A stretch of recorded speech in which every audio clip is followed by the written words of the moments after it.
We're gabbing. We're gabbing. We're gabbing. We're gabbing. We're gabbing. We're gabbing. Welcome to Gabbing Gabbing. with Greicy. And Heather. I am being such a beverage goblin today. I When have are you not? I feel that's like that's a the fair thing point. lately. I have my I have my ice water. Then I have a cherry starburst sparkling ice, like carbonated beverage. Amazing. And then because we're going to be talking about Bridgerton, I made myself a lemonade. What you drinking tonight? I am drinking rosé by Wilford Estate. Very nice. We are once again going to talk today about Bridgerton without our comrades, but we promise we will bring them onto, yes. Yes, we will at some point talk with our normal Bridgerton crew. We actually had it scheduled, but like life be lifing. Yes, unfortunately, we had a close friend that passed away, and we are respecting the mourning phase for everyone involved. So we'll have like an overall Bridgerton episode. This week we're going to talk about just part 2. But before we get into that, anything exciting happened this week with you? Honestly, not really. I have like an update. I did watch Train Dreams. I finally watched Train finally Dreams. Finished it. Friday, I had gone with a friend to go see Mean Girls, the musical. It was like a high school production because another mutual friend of ours, her son was in it. He played one of the mathletes. It was really fun. Like we had a lot of fun. We made a friend. His name is Bruce. He's 84 years old and he's going blind. He was going he was there seeing or like listening really to his grandson. Like his wife was like pointing out, being like, oh, that's such and such. Like, but he was very friendly. And the friend that I was with, I know from like when we worked at a library together. I guess he maybe like asked her like how we were friends. And she said that we used to work at the library together and stuff like that. And he went off and he became like our new bestie because he was saying that like the library hooked him up because a service that a lot of people don't know about, and it might vary from state to state, but all states should have something similar. They have where if you have like some sort of disability or accessibility issue, like if you're blind or going blind, they provide you with free audiobooks through the mail. Like it's through like the U.S. Postal Service. Like there's no postage or anything. It's like part of a federally funded thing. And so he was saying that like one of the things that like he struggles with losing his sight is that he was always like an avid reader. And so through the service that the library hooked him up with, he now can listen to his audiobooks. And he was saying how great it is and like just how grateful he is. And so it's basically like you tell the service like what kind of books and stuff you want and how many you want. And they send you this device. It almost looks like an 8-track player from back in the day with 8-tracks. I feel like I may have seen that. Yeah, they might have them at the library to show people. Basically, like you get to keep it as long as you need it. And then once a month, they send you this like 8-track looking thing that you insert into it. And it's got like whatever amount of books. Like he said that he gets 8 audiobooks a month. And it's like really great. Like I know in Pennsylvania, at least, they have an actual studio. So if there's a book isn't in audiobook format, they bring actors in and they will like record the book for you. That is just so sweet. I love this story. I was like flying high Friday night because I saw this musical. It was really fun and stuff. I was really excited. Shout out to Max for being a mathlete. And we made a new friend, Bruce. So I come home and I'm like, I'm going to watch Train Dreams. I was like, it's under 2 hours. I was like, I'll watch like half of it, take a nap, and then finish it. I ended up staying up and watching the whole thing. And I cried so hard. Sorry. It was such a good movie, but bring the tissues. I assumed that it would be a tearjerker just because of the era. And, you know, we kind of talked about this already in text. So this is, you know, repeating the same thing. But they did not have the resources that we have now. So if someone gets sick, they may pass away because they don't have OTC drugs and stuff like that. Like just an example. I don't know what happened in the movie, but just using that as an example. Yeah, that's a good point. It is like a harder life. And they do kind of, it's very much, and here's the thing. I didn't like, I didn't understand what it was about. We were kind of right because I think we were both assuming it was about like the building of the railroads and stuff.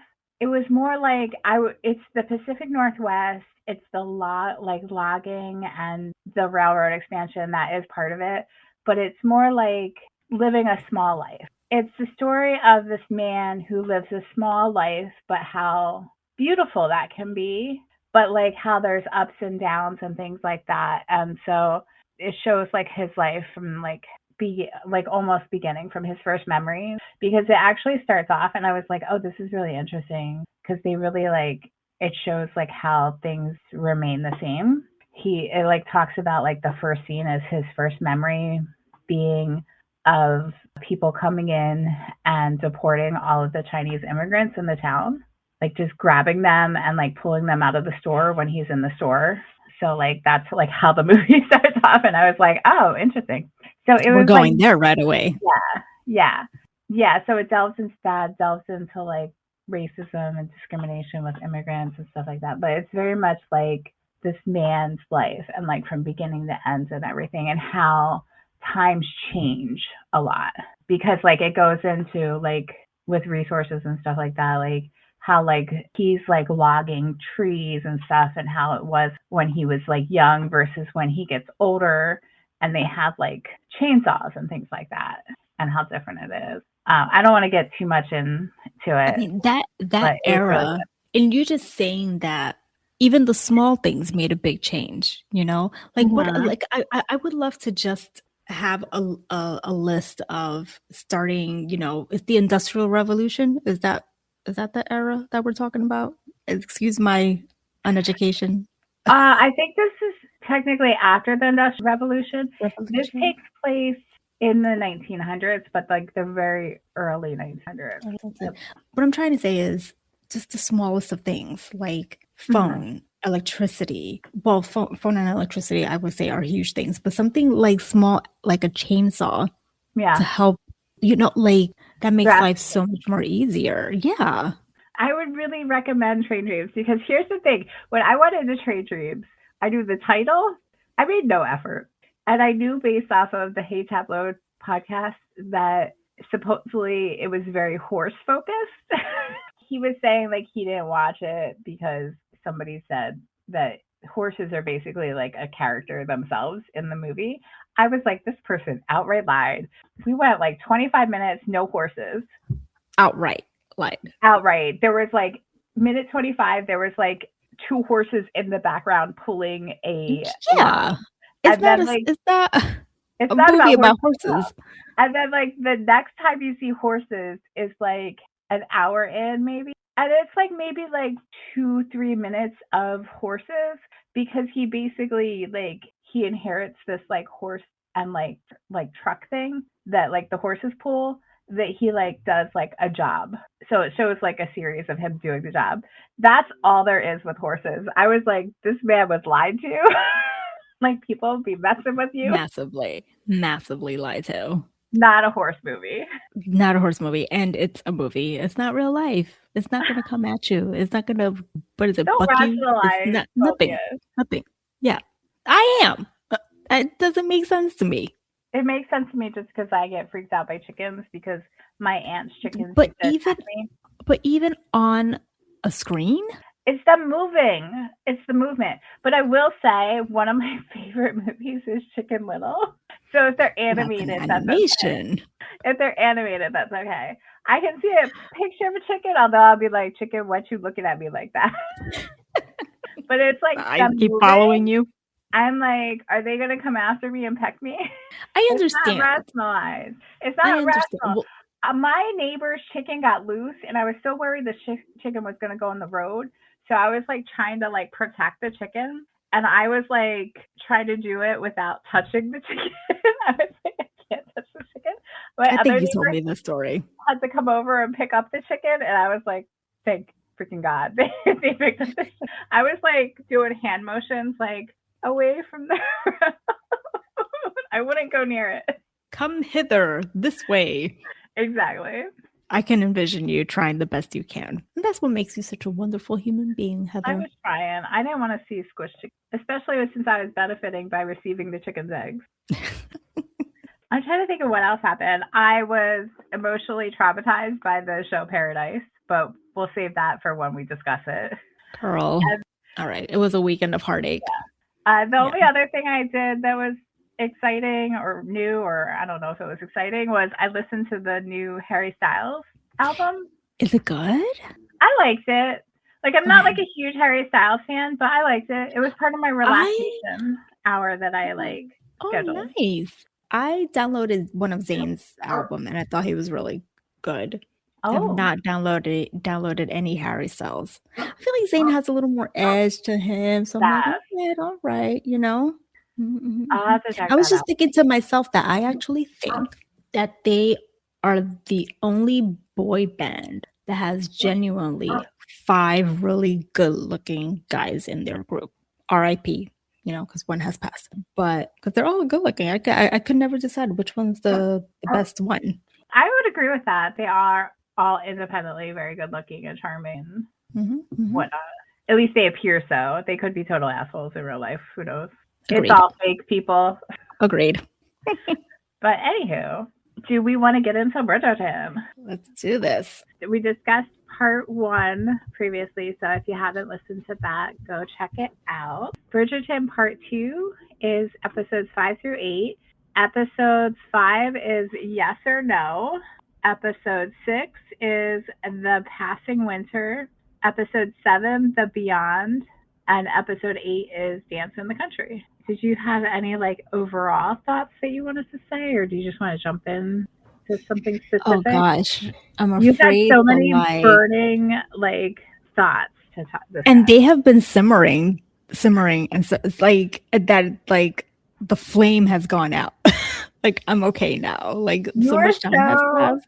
Yeah, you were so hot to talk about this, and then life happened. Yeah, because like we couldn't get our shit together. Like it took the rest of us forever to watch it, and you were like dying to discuss it. I couldn't help but like, yeah, I just can't help myself. Once I started, I couldn't stop watching it, so I zoomed through it. It's good. This will be repeated again in the following podcast. I was really pissed off, right, at Shonda for not allowing Sophie's truth just to be. She had to pretend to be the daughter or the long lost cousin, distant cousin, whatever, of her father in order to be accepted, even though she's still a maid, right? At first, I was really pissed off. And then the second time around when I saw, I was like, well, it's not too bad. But then I went back to being like upset because Shonda is all about creating a universe, especially here, where we're opening doors supposedly to minorities. And we can't start with Sophie by opening the door and completely not ignoring the fact, but just saying it doesn't matter if, you know, her father is of a certain class and her mother is of a certain class. Let's get past that. We have to move on from that. How are we going to do that if she's pretending to be a distant cousin? Like it's great for us, right? Because now they don't have to hide in the country. They can be in the ton. And supposedly Benedict is going to play a huge part in both Eloise and Francesca's storylines in the next 2 seasons. So that's great, but it just irks me because we're not being taught anything. We're not learning anything. The ton, I should say, is not being open-minded enough. And if the next storyline is going to be Francesca and Michaela, how are we going to open doors for them if we can't have, you know, someone who was a quote unquote illegitimate child be accepted into the ton? Do you know what I'm saying? I feel like I'm not able to express myself because I'm already heated. No, I get you. And I agree. I will say, because I skimmed the book to prepare for this, and I will say that I was misremembering the book. I couldn't really remember exactly how it ended, but I did remember that they do go live in the country and they're kind of off on their own. You don't really see them in London anymore, and like the No. other books and stuff like that. But like the show actually was semi true to the book with the ending, because like Sophie does get arrested, like all that stuff happens and everything. It does come out that Sophie's illegitimate, like when they're at the jail and everything, and like in front of the magistrate, like the magistrate knows everything. Like the magistrate knows that she's the illegitimate daughter of the Earl of Penwood. And he is like, it's funny because he like doesn't seem to care. He's just like, who the fuck am I arresting? Like, can you just tell me who needs to be arrested? Because there's this whole thing where like they almost arrest Araminta, which is funny, and they almost arrest Posey because Posey lies.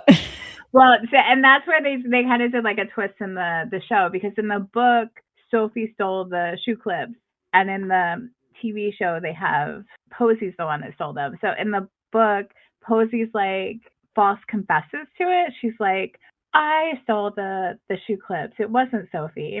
And it definitely was. So they are more true to the book, the way that they did it, with her kind of like hiding who she is from the ton itself. But like the magistrate and like whoever is like around during that time, they all hear the story, because Sophie like confirms everything and tells like exactly what happened with her and Araminta, and like gets into the whole thing. And then Posey actually is the one that is like, I saw the will, he left you a dowry.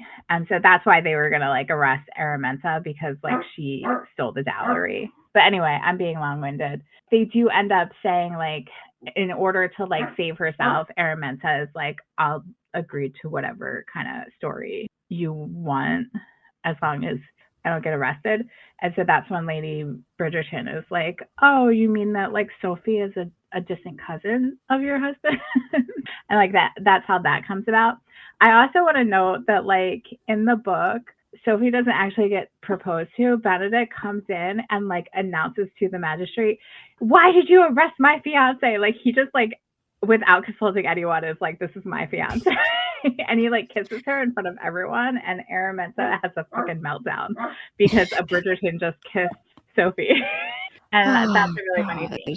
So, but we know that he's super obnoxious in the book, so of course he would be entitled enough to just say all of that. Exactly. He's not doing like, he's so much better in the show. And mind you, he does not have the sultry looks or the longing looks that Anthony had in season 2, right? Yeah. But he had everything else.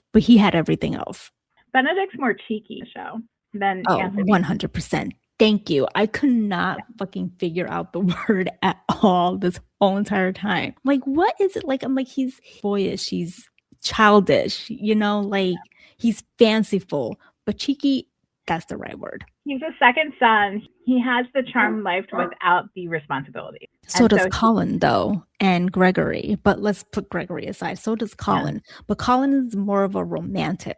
Yeah, I'll agree to that. I also do want to say, like, skimming the book, it made me like extra annoyed again that they switched the order. This is my beef with Shonda, switching the order, because like there was just so much about like Whistledown had a lot of shit to say in this book, and Whistledown also didn't know what was going on, like was like had a lot of shit to say but was clueless, where like now Penelope is part of the family. And so like obviously they couldn't have Whistledown be both clueless and have shit to say. It just like made me crazy. And it also reminded me like how like Sophie was like obsessed with Whistledown. Like Sophie was like, when like everything like went down and like they were engaged, she was like, do you think Whistledown's gonna write about me? Like that's gonna be so exciting for me, for Whistledown. She's so grounded. And like even like they do like the epilogue at the end of the book, and so like it's like 5-ish years later, like they have 2 kids and stuff, and she's pregnant again, and she's talking about how Whistledown is still writing about her, and that she had been written 200 and sometimes by Whistledown, and like she really wants to know who Whistledown is. Wait a second, you're bringing up something interesting here, because if they're in the countryside and no one knows shit about them, how is Whistledown writing about her? Oh, that's a good point. I mean, there must be like, I mean, obviously, like when they have their kids, so they have 2 kids, like Whistledown probably writes about that because it's just general Bridgerton stuff. But maybe they are visiting more and it's just not brought up. So they're accepted in the ton then. I guess they would be because Lady Bridgerton gave the story that she's the cousin, like they do in the show. They just don't In ever the book, see them. in the book, they do that too. So, like, here's a Whistledown thing. They find out that Sophie got arrested by Lady Whistledown because Lady Whistledown writes that she saw Sophie get dragged away. And then the next morning when Francesca and Hyacinth read Whistledown, they come and tell their mother and Benedict what happened. And so then Benedict and Lady Bridgerton go to the jail. And that's when Sophie tells, like, Araminta's there and Posey's there and the magistrate and whoever else is there. And that's when Sophie tells, like, her whole story about how she's the illegitimate daughter. And then that's when Lady Bridgerton, instead of, like, having Araminta arrested for stealing the dowry, that's when she's like, oh, I think that you're going to confirm that she's the distant cousin of your husband. So, and that's all that's read it all the way through. So, like, I guess it's implied then that that's the rumor that they spread. I thought it was just the show. Okay.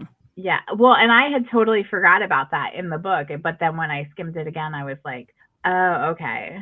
Yeah. So they, even though, like, in the rest of the books, we never see them, as far as I can remember, we never see them outside of the country. They must come to London occasionally. Yeah, once in a blue moon. Maybe not during, like, debutante season, so it's less people around. If that makes sense. Well, everyone's away. What am I talking about? Yeah, everybody would be. Yeah, they would. I mean, they would definitely go to the country Bridgerton house.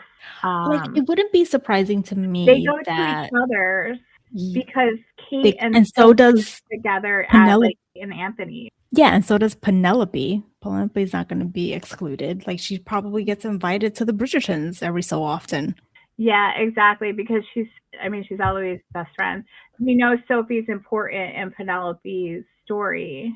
I was going to say that Whistledown can't be so specific about what she's saying because then it'd be obvious that she's Whistledown. So yeah, like, she, even if she's not, she would know certain things because of her relationship with Eloise, her relationship with the other Bridgertons and stuff like that. And, like, we also have to remember that there's the 4th Featherton sister. Is it Felicity? I was going to say, that sounds correct. Yeah, I think Felicity, that is Hyacinth's best friend, who they've just eliminated. I really wish they hadn't done that.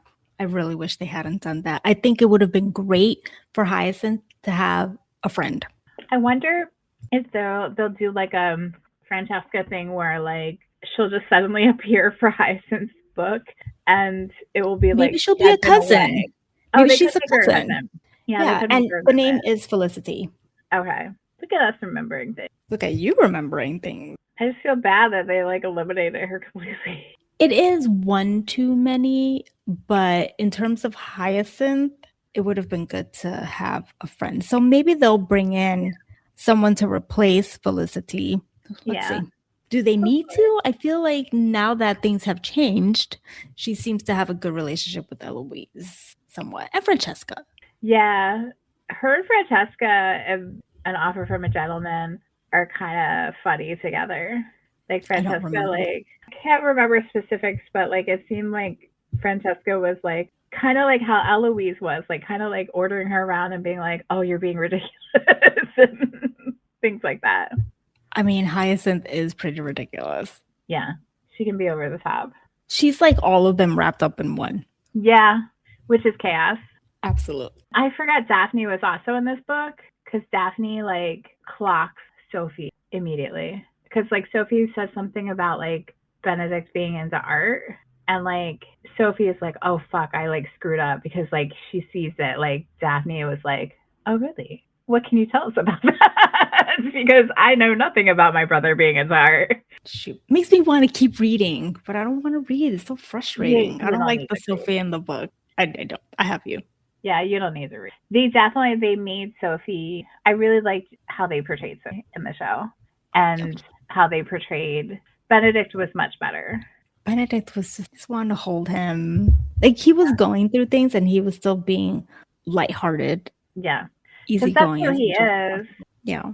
Overall, I thought they did like a really good job. There were just like certain little things like I'm not even going to get into. Why not?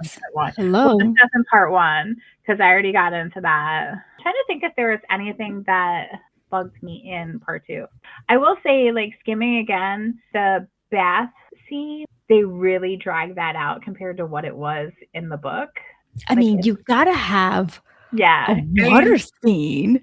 Yes, definitely. Like, in the book, like, of course. Like, in the book, they were engaged already, and it was like a much shorter scene. Let's get it on in the bath. Let's get it on. I thought that this was a more complex season. Well, I'm looking at my notes, and like, it really is because they really brought in so many other storylines. Like, there was a lot going on because we had the book, which is Benedict and Sophie's story, but we also had like kind of the prequel to Francesca's book. Talk about. I don't know. Should we talk about that, or should we just wait it out and talk about that with the girls? We could talk about it with the girls. The one thing I'll say, and I like when he said, "I'm gonna go take a nap," I instantly teared up. Like, I was not happy about that because it was too soon, in my opinion. Yeah, we talked about that in part 1. You were worried this was going to happen, and I pretty much knew it was going to happen because, like, I had seen like a spoiler, but I still wasn't like when he said those words. Like, I'm getting teary-eyed right now just remembering it. I was just so happy that we got a chance to get to know John. It wasn't enough. Yeah, like I'm like teared up right now. It wasn't enough time. Yeah, because they didn't we figure out like they had like a good 2 years? Yes, they did. They cut their time. It wasn't even seemingly it wasn't the year, and if it was, okay, that's it. It still wasn't the 2 years. It was maybe a year since they had met. It definitely didn't seem like it was a year since they had been married. Yeah. So we had that whole storyline. We had Lady Bridgerton in her garden growing, blooming. The whole Queen Lady Danbury storyline too, because Lady Danbury just wants to be who she is and like be able to go back to her homeland and go and travel and things like that, and not be like what society's putting on her as like the Queen's bestie. This was a season about that. Mm-hmm. Lady Danbury, Violet, Benedict, Sophie, everyone wants to be who they genuinely want to be. They want to be free of people telling them what to do. You know, Queen Charlotte saying, you got to be here. Even Penelope says that to the Queen when she's talking about Whistledown, like, because she doesn't want to do Whistledown anymore. Everything is about, like, how society puts this pressure on us and how it makes it so that we can't be free to be who we are. Mm-hmm. Like, all the storylines, I feel like, tie in with that. And even Queen Charlotte herself, because of what Penelope's saying, like, you're within these walls. Yeah, like you're trapped in this palace. Mm. And that's why I was mad at Shonda Rhimes. I'm like, you're saying these underlying things, and yet you got my homegirl Sophie pretending to be a distant cousin. And what about the current Earl of Penwood or whatever the hell? You don't think he's wondering like, oh, that's a distant cousin of mine? Not that he's going to be doing any research, because he don't look like he's doing any research. I think we have here a lavender marriage, quite frankly, but based off of threads. But you never know. What he is might her adore name? her so much. Cressida. Thank you. I think that's all Cressida ever wanted to begin with. Cressida, because Cressida's another one. She's the villain or the antagonist, but she's so like she's so redeemable. Trapped. She's so redeemable. I so loved seeing her. And I just before she came into the picture, I was like, wait a second, is that Cressida? Is she? Mm-hmm. And then there she was. And I was happy to see her because she is who she is because her parents caged her. She's a cage. I was going to say it reminds me of like the caged songbird. I had such a disdain for her until like we got her like kind of backstory with how her parents are, specifically her father. It's like you said, she's so redeemable. She's so trapped she's so restricted by society. I would love to see her like be free. And like we're seeing that a little bit. Like she found a marriage that she can be more of who she is, but like she's still stuck. I think it'll take her some time to grow out of that mentality, but I don't think that it's going to take her a long time to just shed this. I'm part of this society and this is how the society should be. I'm hoping because of her upbringing that she will be open-minded sooner rather than later. Like I get why Penelope couldn't like outright forgive her, but I hope that they do form a friendship because I think the two of them could be really good, like teaming up with like Eloise and like being part of the next generation that helps change society. I agree 100%. I'm looking forward to it. They could be a force. The three amigas. Yeah. Oh, so a fun thing about the book, I do like Posey's storyline in the show a lot, but like big thing that was different from the book is in the book, Sophie immediately gets Lady Bridgerton to invite Posey to come stay with them. Obviously, Araminta is like super, super pissed that Posey ruined everything. And Araminta is like, if you go with them, you're dead to me, blah, blah, blah. And Lady B is basically like, peace. Like, you don't even have to get your shit. We'll buy you all new stuff. And so she goes and she lives with the Bridgerton. And like her and Sophie are like, we're really sisters now. So sweet. And she hooks up with the Reverend. What is it that they call the parish people? Oh, like in the show. I don't know that she does in the book. No. In the book. At the it's like in like the epilogue or whatever. Oh, maybe. And but not in this case. In the show, she actually marries somebody. Noble guy, right? Wait a second. There's no marriage talk. I'm skipping ahead. We don't know. Yeah, it's implied they have like a connection. But I love the intranet. They're hilarious. Like when shit was going down with Sophie and Hazel came to tell them, right? Francesca takes the kids out. Like she's like, okay, mom, whatever you say. And Eloise, Colin, and Penelope are there, and they'll look on their faces. And the internet was ablaze talking about like the three nosiest people in the whole entire series knew shit. And that could not be more true. However, I don't know why I'm agreeing to Colin, but I think he would be up there. Was Colin nosy?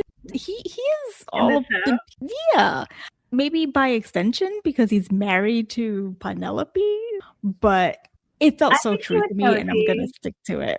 Yeah, I feel like he would be like. I think his friendship with Penelope was very much like, what's the hot goss? Yeah. I feel like that's the case. That's the case. And he was super nosy when it came to Whistledown. Like he was like, "Who is she? I need to know." Whatever, Colin. Bitch, you clueless. So love of your life. Right under your nose. Yes. Yeah, because even at one point they're like, "Oh, it's got to be a Bridgerton," and like nobody's like, "Oh, wait, like she's pretty much a Bridgerton." Like living that clueless life. But yeah, they're all super nosy. It was the best thing ever. And you gotta love it when some nosy people don't know shit. And that's the thing, like with the book, is like Whistledown, who is like the nosiest of them all, doesn't know shit. That's right. And like actually Benedict brings that up because Sophie is like, she, like I was saying before, like, will Whistledown write about us when we get married, blah, blah, blah. And he's like, well, technically she wrote about you already because she wrote about how smitten I was with the Lady in Silver. And she couldn't, of all people, she couldn't figure out who you were. Like, if anybody should have been able to figure out who you were, it's Whistledown. It's her. So, yeah. Good stuff. It was. Oh, what did you think of the storyline with Rosamund and Lord Satter and how, like, he, like, backed out of the engagement when he found out that dowry wasn't enough? I, felt sympathy for her. Like, I didn't like her. I didn't like her, but like in that moment, I felt sympathy for her. I was giving her too much. I think you were, just because she got what she was giving. Like she wanted somebody with money, and so did he, and she didn't have shit. So there you go. Yeah, that's true. Lesson learned. So that brings up the conversation we were having the other day about like redemption and like at what age and like under what circumstances can people redeem themselves. Araminta and Rosamund could be like a good example where like Araminta is like too stuck in her ways and she's not redeemable, but Rosamund is young enough and could be like flexible enough that maybe she could have a redemption story, and maybe that's why like I have more sympathy for her in that moment. We'll have to wait and see if they bring her back into the picture. Yeah, like maybe that taught her a lesson. Araminta, wait, doesn't she say something? Doesn't Rosamund say something like in the show about like, doesn't she kind of defend Sophie at one point, like towards the end? Like tell her mother she's going too far or something like that. So I think she is like a better version of her mother. What was it that she said? Was it about the dowry? Where like because she didn't know that the mother had stole the dowry, and that's why when they were figuring out that like Rosamund had a much higher dowry than Posey did. Yeah, I think she was shocked that her mom took it to that extent. Says, didn't you think that I was something like? Didn't you think I was worthy enough with the lower dowry? Yeah. Mm-hmm. Yeah. I mean, that's kind of. It's not really I guess it's not really defending Sophie, but. It's like her realizing like her mother is a bitch. Yes, that her mother didn't think that she was worth it. Oh, can we talk about Alfie? He gave her away. I was so happy when he was part of the wedding. Sweet. And that was breaking barriers, like to have a footman give away like someone at a Bridgerton wedding. Well, the Bridgertons, and that's the thing that pisses me off, right? We're using the Bridgerton to make bridges, okay, to close all these gaps. And here we are having Sophie be identified as a distant cousin instead of they weren't seemingly, because I really don't know the history, right? Seemingly in love. Her parents were in love. He just couldn't be with her because she was the maid. That's it. I'm going to stick to that story.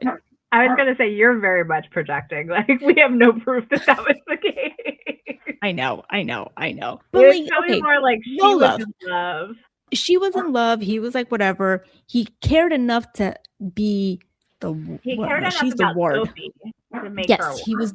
Exactly. So that should be proof enough. I don't want to diminish anyone else's role in life or whatever, but like, come on, give me a fucking break. It might be he felt guilty that she died. Did she die at childbirth? That's what they made it sound like. Okay. Shonda. I'm putting all of this on Shonda, even though there are writers involved here and producers and all this stuff. But, you know, all y'all are fucking this up. You're fucking this up. You fucked this up. Okay. You haven't even gotten into the Francesca Michaela situation, and she's already saying you're fucking it up. I have to wait and see where it's going to go. Obviously, they're off in Scotland, right? I mean, but that's different. Well, we don't know. He is of Scottish descent. So who has to take care of the estate? Well, the word on the street is that she's going to be, because, you know, they're looking for the male heir. They're not going to find a male heir. So it's going to be Michaela who's next in line. That's why she left. Yeah. Well, and to go with the book, she had to leave because Michael left. But Michael leaves for 5 years. He pieces off to India. We fast forward 2 years, right? In the show. Oh, for next season? Season 5? Yeah. Yes. Bridgerton season 5 will jump 2 years forward from the end of season 4. Yeah. Which, okay, they're giving us the 2 years. I'm really curious. Is Francesca going to stay in London that whole time? Because in the book, she's up in Scotland and Michael's in India. Yeah. What I was going to say was Kate and Anthony went to India, and I think they were able, didn't they do everything within the year, like go over there, or a year and a half? That was a bit crazy. She traveled to India pregnant, and then they traveled back with a small child. I have to say though, I was like, what's the point of these two being in here this season? Just so that Anthony can give Benedict the talking down, which I did not appreciate. But anyhow, we'll talk about that in a second. Where do you, if she doesn't go to India, Michaela, where would she go? Well, I mean, maybe she'll go to. Well, that's what I'm thinking. Like, but like Francesca probably wouldn't go to Scotland because they need to be like separated. She'd stay in with her mom. Yeah, or in the country or whatever. Or maybe she'll go back and stay with her aunt that she stayed with when she was like studying piano. That or something. too. I don't know. That too. Yeah. She has options, I think. It's not like as if she doesn't have any options. And just something as simple as that is driving me nuts now that I'm thinking about it, because it's Francesca. She needs to be away. I feel for her. I can't see her staying with her mother. Like, yeah, she needs to be like away in some kind of quiet. Alone. Like, imagine being at home with Hyacinth and Gregory. As much as they all were trying their best, like after a while, it's just not enough. Like the one who actually got her, and I said we were going to talk about Francesca, with the girls, but here we are. The one that got her was Sophie. Mm-hmm. Maybe she'll go back to my cottage with them. Maybe. I can see that. So, side note, according to the AI overview, which I hate, but it popped up, it took roughly 4 to 6 months to sail from Britain to India in the 1800s. So it doesn't seem realistic that Now, that was because they had to go around the Cape of Good Hope. After the Suez Canal opened in 1869, which was way after Bridgerton, it went down to 3 to 4 weeks. Yeah, so that seems a bit far-fetched that they would spend 4 to 6 months traveling and then come back almost immediately. They'd have to come back almost immediately because it's only been a year. That's why she was so tired and she only visited once. Yeah. Because then it's like they're out in, what is it? Whatever their like country. Yeah, wherever. Yeah, to come back into the ton. And then go back over there, like all this back and forth just doesn't make any sense. Well, even like with her being pregnant, like 4 to 6 months, like on a boat, potentially given birth on the boat. Yeah, too risky. Like I just don't get it. Yeah, I wouldn't think that would be very realistic. I kind of thought, I was like that when they said like let's go to India so that you can give birth in India. I was kind of like, ooh, why would you do that? Like, why would you want to like travel that much when you're pregnant? I understand her point of view. That's her home. Like, go there and then get pregnant. I don't think. I mean, did you see how they were on top of each other all the time? I don't know if that was going to happen. They should have gone to India immediately. He didn't think about it. No, he was too excited. He needed to have her. I guess Kate is badass enough that she can that is true. Do that. I just saw the scene where Eloise and Sophie helped Hyacinth dress up as a maid to go to, that was funny. Home. And Benedict is like, aha. And I'm like, Benedict is the better brother, because if it were Anthony, God help everyone. Colin too. I think Colin's a bit of a stickler. I was about to say Colin's a total snitch. I'm thinking he's a stickler. Like he'll be like, so then he is a snitch. Yeah, he's both. He would be like, and Gregory is like younger, so whatever. Yeah. So Benedict is the brother. Yeah. He is. He really is. Like, I get why Eloise and him are in a club. I would like to see, maybe it's in the first season, his relationship with Daphne then, to see how he is with her. I don't remember them really interacting a whole lot. No. But I feel like Benedict's storyline, Benedict's storyline did start at season 1. I feel like the first 2 seasons were building the storylines of all of the other siblings up a little bit more. Yeah, because other characters. You saw like, we fell in love with Benedict. We saw like how close Colin and Penelope were like friends wise, and how like he really looked at her like almost as an equal. That seems about right. Mm-hmm. Yeah. And we saw Eloise come into her independence. Mm-hmm. We saw Hyacinth be a little brat. Perfect, because that's how she is in the book. You got that right. I love Hyacinth. She's the best. She really is. Benedict, I just wanted to hug him at times. Even if he was being all boyish, cheeky, and all that stuff. Like, felt a pain there that he was trying his best to gloss over by being funny and all that stuff. But he knows what it's like to be kind of ostracized, because he has different interests from everyone else. You got Anthony paying for his art schooling, not taking him seriously. That feels like shit. You know, he's questioning his sexuality, and he finally opens himself up to it, and that makes him feel good about himself. And here he is. He, of course, and it happens to Benedict because Benedict is the most accepting, that he falls for somebody that society refuses to acknowledge. Even though she's perfect for him. She's I want to perfect. say two things in the book. First of all, like, I feel like what you're saying points exactly why his family didn't know he was into art in the book, because like he fears that rejection from them, because like he feels so rejected in general by society for feeling different and being different. And then also there's this part in the book that really makes you like feel for Benedict, because he, at one point, like Sophie says, like, this is after they're engaged, might be in the bathtub scene, she says that she feels like she was born to love him, and he gets so like shook by that he can't even like speak. He just like starts to like make noises, and like she realizes right away, like, oh, it's because he's so overwhelmed with like emotion that like she had just said that. Like he doesn't feel accepted. He is like the outsider.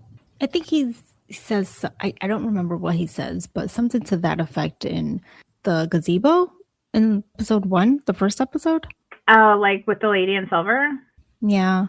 Like he feels like he's like everyone, like he's, and that's really, what drew him to her.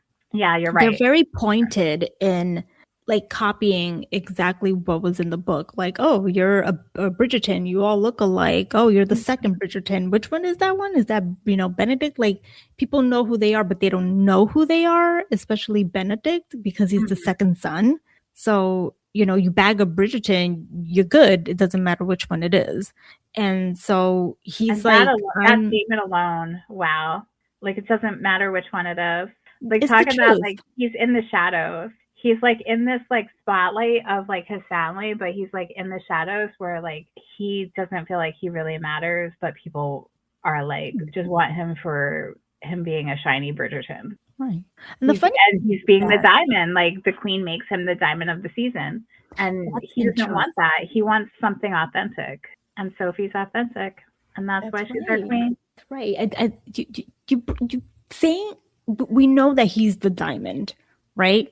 He doesn't react to that diamond or anything. Yeah. Wow. I don't know. I felt like that was powerful. Like, he's the diamond. Yeah. Yes. Everyone thinks he's the diamond because he's a Bridgerton, but he's a diamond because of who he actually is. He's the better Bridgerton. That's why his name starts with a B. Better Bridgerton. Like, there's so much I want to say about Benedict, and I just feel like I cannot ever get the right words to describe him, because he's so fluid. You can't just catch him and be like, this is who you are. Like, he's everything and anything. Yeah. Fluid's a good word for him, because he's fluid about everything. He's fluid about his sexuality. He's fluid about his thinking. Just like a fluid person. He's like flittering around. Like, he's like this beautiful butterfly that like you want to catch, but like he's just out there being beautiful. He's a diamond, and he's delicate like a butterfly. Yeah, which people don't understand. Yeah, people don't take him seriously because he's cheeky, like you say. Yeah, but he has so much depth. Yeah, he feels, and I think like that's what like Anthony doesn't get. Like Anthony doesn't get like how much he feels. Like, he feels so deeply. He's masking. Like, he has so much going on. He has to mask in order to just get by. To survive the world. Yeah. But I hate to, like, talk shit about Anthony because he has his own fucking baggage. Yeah. Bro, like, come on now. Like, you've been in love. And, like, to compare... He doesn't know, obviously, but to compare What's-Her-Face from season 1, his mistress... to Sophie, I was so annoyed by that. Compare her to Kate, because her and Kate are queens. I'm speaking for you. Like that, and like that's the thing. Like Anthony's not getting like, you went through this with Kate. Like you were engaged to Kate's sister. You were about to marry Kate's sister. How does he describe it? Like he burns. Anthony, you should know better. Yes. How soon you fucking forgot what it's like. Oh my gosh. Like, and that's what I loved about him, because he was deep too. He was more deep in his emotion. Well, let me not say that. They both have their feelings. It's how they express them. He was a lot more devastating, more longing, because he couldn't admit to himself that he fucked up, essentially, right? The beauty about Benedict is that he and Sophie were able to honestly talk about their relationship Yes.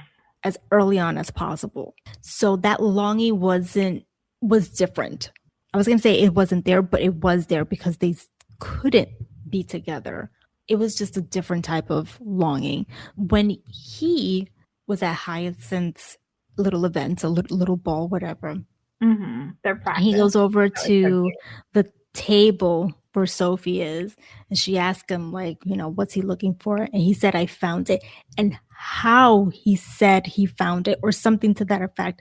Like, I have rewound that scene numerous times because there is so much emotion behind those few words. And it wasn't as deep, because I have no other way to explain it, as how Anthony expressed it to Kate, because they've already discussed their feelings. They've already have kissed. They've, you know, it's already there, but it's enough to know, like, this isn't enough. I need more. I need you. Please come to me. Like, at the end of, you know, the first part, he asked her to be the mistress, the worst mistake that he ever did. But we already know that there's something there, to the extent that he wants her to just stick around to have this one role in his. Yeah, it's very different, actually, when you compare the two. There's a lot of communication going on. They're just not understanding fully the perspective, or I'll say he's not really understanding her perspective fully, because she understands that, like, society is gonna only give him the option of making her mistress, and he's not fully understanding that that's just not an option for her. Yes, she needs to she winds up educating him, and then he gets it. Yeah, it takes him a while, and then he can come up with, like, or his mother, because she's the queen of PR marketing, comes up with a workaround. It's not the workaround we want. She is the best. I don't think he fully understood his own feelings, I would say. Excuse me. Yeah, that's true, because that part where, like, he can't talk in the book, at least, because she says that she feels like she was born to love him. I think that they say something about, like, that's when he, like, truly realized how fully he loved her, was in that moment, and that's why he couldn't speak. On the show, I feel like because of society, he can't fully admit that he loves her.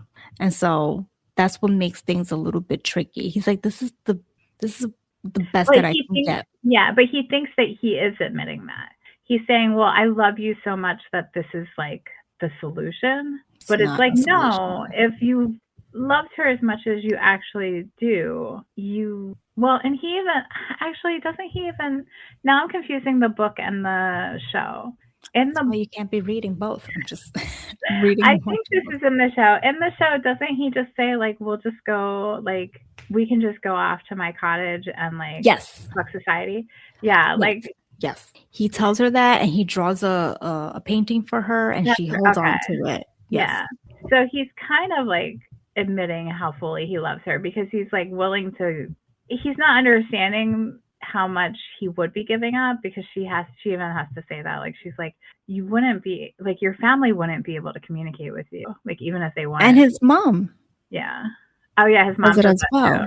Yeah. Mm-hmm. He's kind of, like, living in a dream world of, like, how far he wants to. Well, that's where the fanciful description that I keep bringing up in my head. It's hard to describe him. It is. He's so many different pieces. He's just all over the place. Yeah. And of course, I turn around and I see the scene where they're in, like, the backyard, because I can't remember what the fuck it's called. She's getting basil. She never gets the basil to take into the house during, you know, Francesca's, I think, funeral. What is it, repast after the funeral. So, and he's like, just please, like, go inside. Like, this guy has been through it, I have to say. Yeah, he's struggling. He's really struggling. Let me not say just him. They both were through it, but this is a guy who's lived a carefree life, and in a matter of months, he's like thinks he's in love, winds up falling in love with somebody else, quote unquote. You know, a good friend passes away. He has to like care for his sister. He has to try to defend his sister.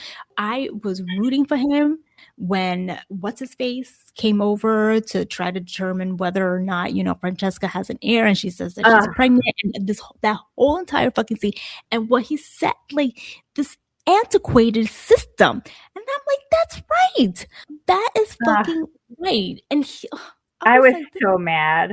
I was so mad, and I was so glad that he was like defending his sister. He was defending her, but he still couldn't even do that much. He couldn't. And yeah, and you felt the helplessness that he felt. Fucking Parliament. And you know, we haven't even why we busted away from your janky asses. Girl, we need to have another discussion about Bridgerton, because just that scene alone with Francesca and Eloise and Violet. Eloise was there. I was shocked that I mean, I don't know how it was done back then. I don't know. I have no idea. But okay, Violet makes sense. But to have Eloise there, like Eloise went through a fucking education this season herself. Well, I guess they're getting her ready for her book. Well, I mean, she like, not that she has to, but she needs to understand, okay, marriage isn't for you, but other people want this. And that's what she learned this season. Yeah. Other people want and need this. Like, she learned a lot from Cressida and Hyacinth. Mm-hmm. Okay. And Francesca, you know, seeing this love loss, like people genuinely care about each other. They like, she is in the right response to the love loss.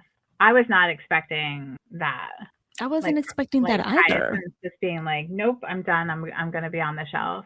And like Eloise had to be like, oh yeah, like, okay, I've learned this lesson. Like, no, like it's just because I want to be on the shelf. That's the path for you. But like Eloise sees it. I think Eloise has been seeing the marriage mart through the lens of being forced into something. Mm-hmm. Yes, you are being forced into something, but your mother, like Benedict said, she might surprise you, is putting you out there for you to love you, to find your love match. Yeah. She's not putting you the best match you have. Like, yes. Lady Bridgerton's being pragmatic in that, like, oh, you really, like, if you want, like, the best life that you can have, like, finding a love match is going to be the path to go down. Exactly. I don't know if she's correct or not, but probably at the time, because she's trying to navigate making her children's lives the best they can be within the constraints of society. Exactly.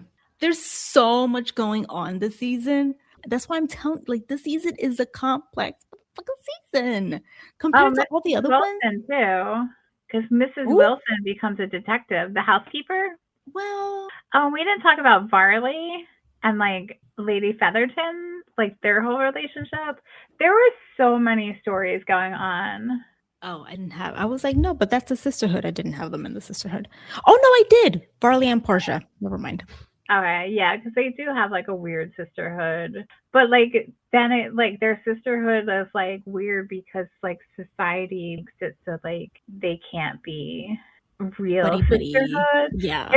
So this could tie in with like corporate and like modern society too, where it's like you have a company. It's like where they're like, oh, we're like a family, but how family can you really be if like it's a company?